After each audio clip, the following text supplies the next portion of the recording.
we've been covering this, how the Biden administration is the enemy of not just human rights, but basic freedoms and constitutional rights.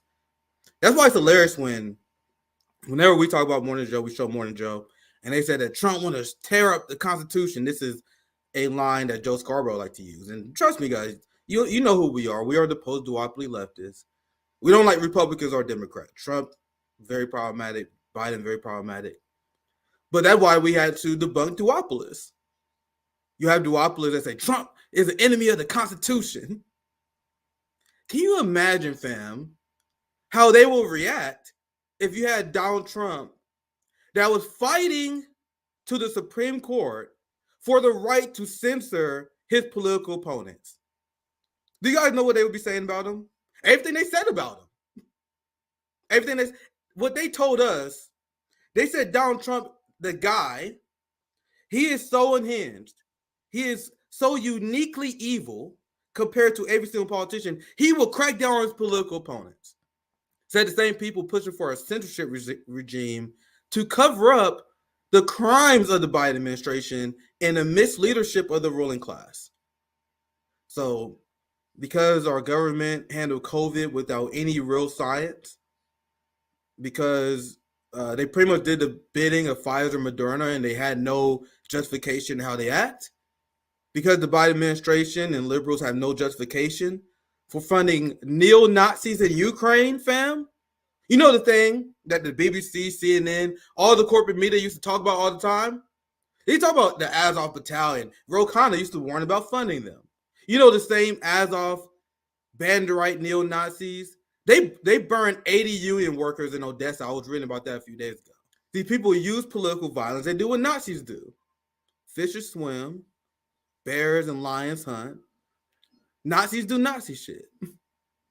So you had Zelensky who ran on the peace platform. You had the neo-Nazis who threatened political violence against him, and many people who would demonstrate for peace, who said we want a friendly relationship with Russia. You had terrorist attacks that was sponsored by Banderites. And because these people were so violent and because they engaged in terrorist activities, you had Congress that even at one point passed a ban on neo-Nazis. Let me show you guys that. I always like to have this right in my... If you're going to have any article, this is one of them articles you want to have at the go, at your hip. Because you got a lot of NATO leftists who deny the fact that we are funding neo-Nazis. They are Nazi collaborators. But because of the violent extremism of the Banderite Nazis in Ukraine, Congress passed a ban at one point. And Trump lifted the ban. He was part of the movement that lifted the ban on this. Ro Khanna used to speak on this as well. CNN used to talk about this. The BBC did a report talking about how there are citizens in Odessa, citizens in eastern Ukraine that mostly speak Russian who favor the Russian state, who want to be independent from Ukraine because they had disdain towards the Nazi fascist elements of Ukraine, because Russians and their citizens had tens of millions that were killed by the Nazis in Russia. They're their mortal enemy. So they wanted to leave after the CIA helped wage a coup against their government. And these things was widely reported on, widely known. Anyone who covered foreign policy knew this as well. That's why no people like Noam Chomsky, who had a lot of recent takes I disagree with, even he was able to get this right, because he's like, bro, I've been paying attention to Ukraine for decades. Like, I've been speaking about the radicalism between the Banderites and how the CIA overthrew the democratically elected government of Ukraine. So people even like Noam Chomsky have been calling this out, because anyone who's been paying attention been knowing about the rise of extremism. So you want to know, in order to hide this up, you had the Biden administration that forced censorship. I got to be careful with the COVID thing, but you guys know how Biden lied about COVID. But we don't talk about COVID on YouTube. It's too dangerous. So you guys know the lies that were told by the establishment regarding the pandemic. And because people was exposing the lies of Fauci and the government and what tyrannical authoritarian states do when they act outside of justice like they mostly do, they rely on censorship. When you're so wrong, like you are when it comes to the Ukraine war, when you're caught in 4K lying about what caused the war, saying it's an unprovoked war in Ukraine, even though the CIA helped overthrow the Ukrainian government and train neo-Nazis in Ukraine in 2014-15. When you openly lying to this degree, like Biden and the NATO left is doing, you have to rely on censorship. AOC's biggest criticism of Facebook and Instagram is that they don't censor enough. Like she had this whole thing where she was talking about how Facebook is allowing violent hate speech and misinformation. The number one concern of the proletariat, the bourgeoisie, of the Democratic Party and establishment, is to censor average working class people, journalists, and anyone speak out against the regime because they know they're in the wrong. Now, after the Biden administration took a massive L on their ability to suppress free speech, they lost the case between Biden versus Missouri, where a Fifth Circuit judge in court ruled that the Biden administration egregiously violated the First Amendment by pressuring social media companies to crack down on dissent and censor Americans. So instead of taking that L, you would think the Democrats wouldn't want to talk about this because it's very damning for them to claim they're the party that fight for democracy. They're the party of liberalism and freedom, right? Meanwhile, they have an administration that got rebuked in devastating fashion regarding their escalating attacks on free speech, was something that the RBN left have been warning about. Our friends, Glenn Greenwald, Heartland Media, Dissent, you can go down the line. We all been warning about the rise of government censorship. Meanwhile, the NATO left, the Bernie left, the progressive sellouts, they were saying that we were fear-mongering. What are these concerns about attacks on free speech? Meanwhile, the Supreme Court just affirmed it. Very devastating moment for the Democratic Party. But despite that, the Biden administration is taking this to the Supreme Court. Let me show you guys this tweet. Breaking, the government filed a motion to stay the injunction in Missouri versus Biden. Translation, we're going to the Supreme Court, and I am confident the SCOTUS will concur with the district and appellate court rulings to halt the government censorship regime. So after this ruling, which was made from the Fifth Circuit Court of Appeals, and then it was upheld from a Louisiana federal judge, blocked federal agencies from having contact with companies like Facebook, YouTube, and X. And I want you guys to understand the mafia-like techniques that they use. So people are like, what do you mean they forced the social media companies? You had hearings. We had Mark Zuckerberg, all these social media executives that was there that were being yelled at by Democrats. Why aren't you censoring people more? Don't you know there's a rise of hate speech? Even though I don't see anything. It's just the same ordinary internet social media age that we always lived in, where someone says something that you don't like. We're supposed to be adults and know how to deal with it, but we live in a country full of children who can't handle seeing people say stuff that they don't like. So you have people like AOC, who instead of advocating for medical fraud and the wars, stuff that actually socialists and left-wing people should be doing, she does a performance on Facebook talking about how we got to censor Americans. Why the biggest criticism we have of Facebook is that they're not censoring enough. That's their biggest criticism. And that's why they're fighting the court now to allow them to censor people. This is not, and I mentioned before in that video, this is not the first time you had the Biden administration that used the Supreme Court. Now look at this. The U.S. Supreme Court freezes the order curbing Biden administration social media contacts. So as this battle continues in the election, right now the order is paused. So social media company is going to be contacted by the Biden administration really soon. You're going to see a continued escalation of people being banned and censored because of their takes on the Ukraine war. Absolutely unhinged nonsense by the Biden administration. I'm going to show you guys how Biden tried to crack down on Fourth Amendment. The Biden administration at one point, I think it was like around 2 years ago, I reported this on RBN. Here it is. This is also what the Biden administration tried to do. And the Supreme Court struck this down 9-0. 9-0. The Biden administration urges Supreme Court to let cops enter homes and seize guns without a warrant. I told you guys, the last thing that leftists should do is follow liberals regarding their bullshit, having us being disarmed. Now you have liberals and Democrats cheering the ability of cops to seize guns without due process because in their mind, this is going to target the Proud Boys. This is going to target Trump supporters. But we all know that the gun rights movement started because of the Black Panthers in California. And Ronald Reagan pushed that. So when you have this bill, we have what Biden tried to push for because there was a court case that was going on and Biden picked a side. He was urging the Supreme Court to give this power to the police.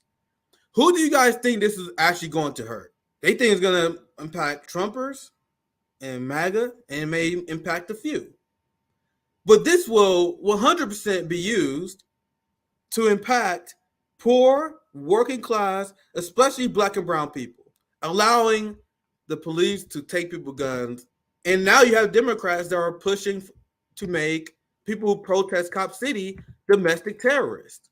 If you are against unchecked authoritarianism, and I'm one of the only people who can define what I think authoritarianism means. I think authoritarianism is government and actions that is done without the approval of the people. That is what it is. Yet the Biden administration cracked down the First Amendment, the Second Amendment, the Fourth Amendment. Who gave Biden the mandate to do this, right? And I see we got our guest in. Scott, give me a thumbs up whenever you're ready. Now, I want you to explain this more for our audience because you've been someone who was censored from Twitter and God knows how many other websites because of your position on the Ukraine war. I think we just got you back recently. That's how I was able to invite you on the show. But you had a local court that ruled against the Biden administration, called them out for censoring Americans, and forcing social media companies to do this. Now, after they lost that battle, you have the Biden administration that pushes to the Supreme Court, and now they froze this order because they want to be able to pressure social media companies to crack down on more people like you, Scott. I don't know if you saw the story. What's your reaction to the Biden administration push for censorship overall? And you can explain how they censored you as well. What's your thoughts on the story, Scott? And welcome to RBN once again. Well, again, thank you very much for having me. Look, let me just start by saying that I hope every American understands how important the constitutional right of free speech is. It is one of the things that separates us, at least in theory, from the rest of the world. When we talk about America being a great nation, it's easy to focus upon the many faults of this country and say that, we're not as good as we think we are. That's probably true. But, we can get better only if we, the people, have the ability to give voice to our concerns. This is government of the people, by the people, for the people. The Constitution literally begins with the words, we, the people of the United States. And what makes the people a viable political power is their voice that can be, that has to be spoken, shouted, screamed. I don't care how you do it, but you need to articulate. You need to speak out against the injustices of the world, the injustices of our nations, the imperfections of our nations. You need to articulate your solutions, and you can't do this if you're being suppressed.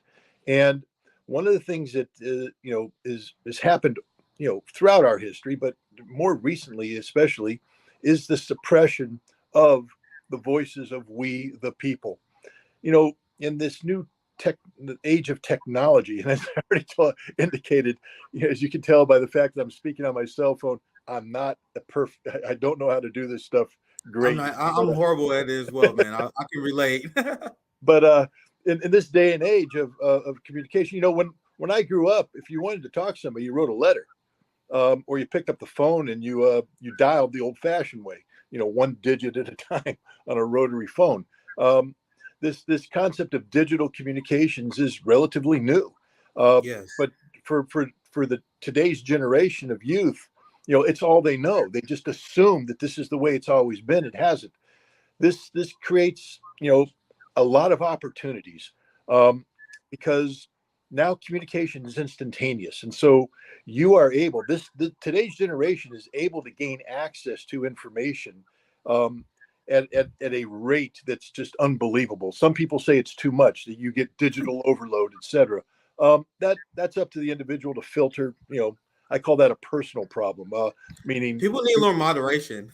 People need yeah, to learn. I think it's great. in everything you Yeah, need moderation. I yeah. mean, I'm a big fan of getting out, breathing the air, walking the dogs, trying to get some exercise, and unplugging. But the fact is, if you're unplugged, you're not connected today.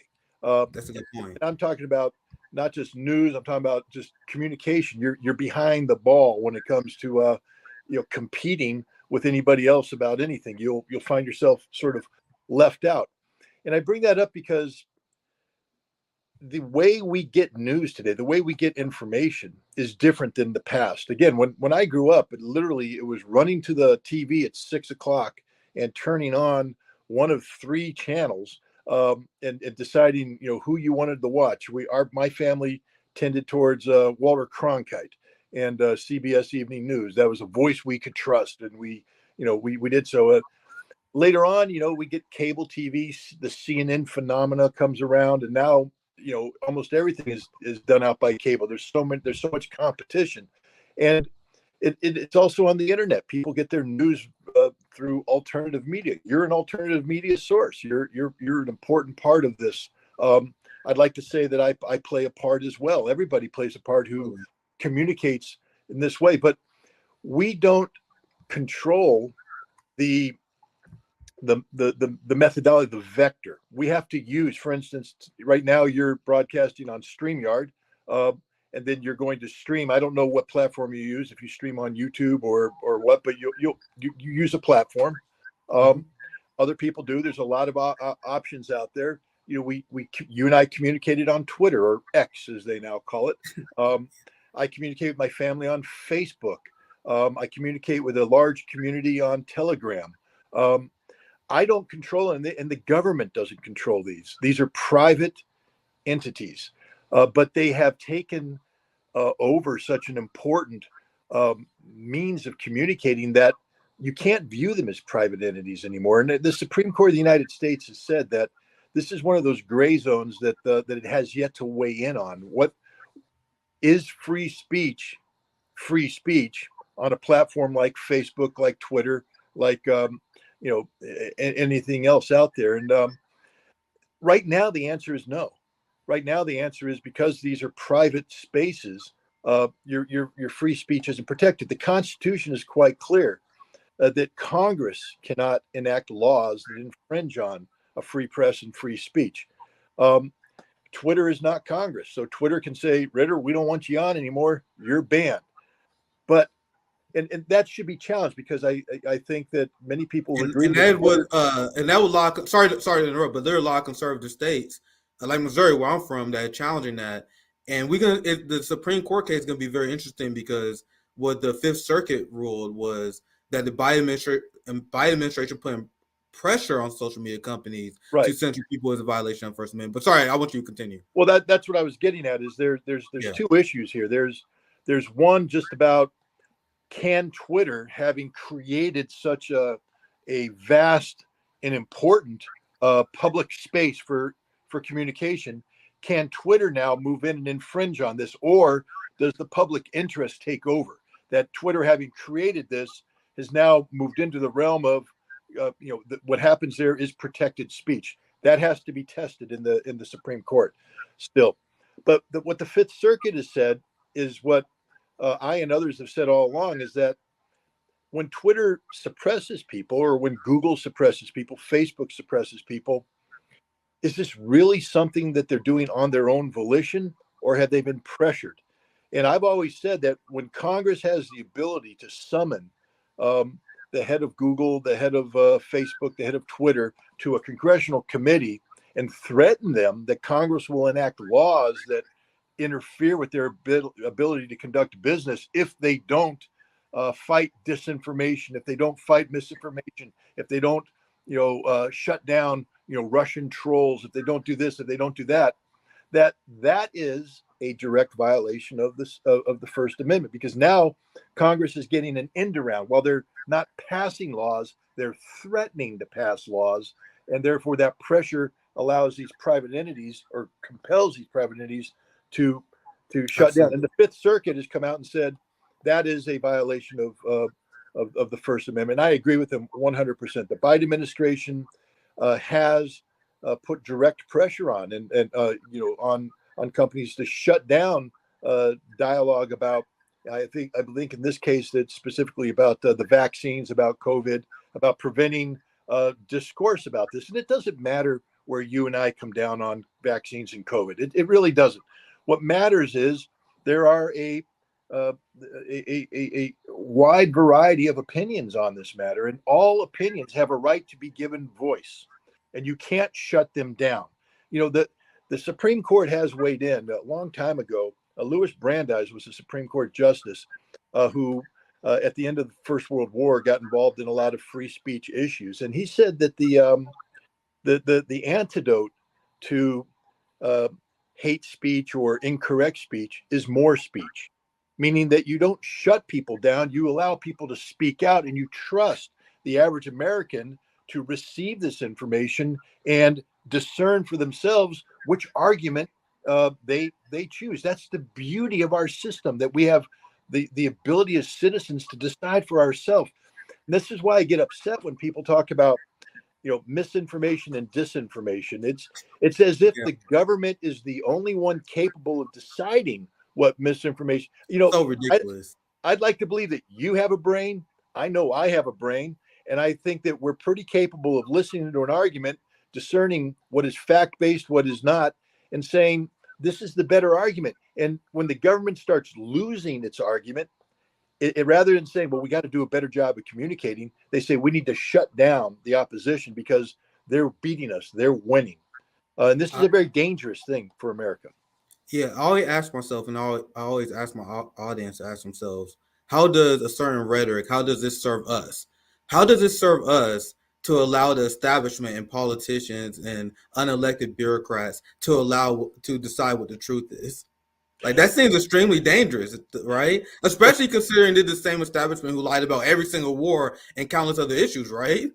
Look, when I was doing the weapons inspection thing back in the 1990s, and then speaking out against the war in the early 2000s, just imagine for a second that because we didn't have social media platforms back then, so I was getting my word out the old-fashioned way.